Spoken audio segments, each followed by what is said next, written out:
తాకట్లో ఉన్న బంగారాన్ని విడిపించలేక వడ్డీల మీద వడ్డీలు కడుతూ ఇబ్బంది పడుతున్నారా? అయితే ఇప్పుడే సంప్రదించండి శివ గోల్డ్ కంపెనీ. మీ నమ్మకానికి మా హామీ శివ గోల్డ్ కంపెనీ. ప్రధానిగా నరేంద్ర మోదీ 12 ఏళ్ల పాలనపై ముఖ్యమంత్రి చంద్రబాబు వ్యాసం రాశారు. ప్రధాని పాలనను విశ్లేషిస్తూ ది ఇండియన్ ఎక్స్ప్రెస్ పత్రికలో ఎడిటోరియల్ ఆర్టికల్ రాశారు.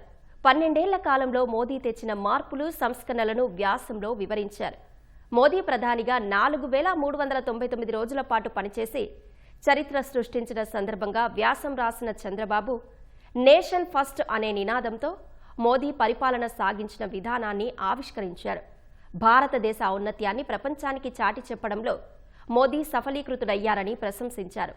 ప్రస్తుత భౌగోళిక రాజకీయాలు, ఆర్థిక ఒప్పందాలు వంటి విషయాల్లో భారత్కు అనుకూలంగా ప్రపంచ దేశాలు తీసుకుంటున్న నిర్ణయాల్లో మోదీ పాత్ర కీలకమని వ్యాఖ్యానించారు. యోగాకు అంతర్జాతీయ గుర్తింపు సాధించి పెట్టడంలో మోదీ కృషిని సీఎం వివరించారు. ప్రపంచంలో భారతదేశాన్ని తిరుగులేని ఆర్థిక శక్తిగా నిలిపేందుకు మోదీ వేస్తున్న వ్యూహాత్మక అడుగుల గురించి ప్రస్తావించారు. ప్రధాని మోదీ నేతృత్వంలో భారత్ అద్భుత శక్తిగా ఎదుగుతుందని విశ్వాసం వ్యక్తం చేశారు. 12 ఏళ్ల పాలనలో మోదీ తెచ్చిన డిజిటల్ విప్లవం గురించి విశ్లేషించారు.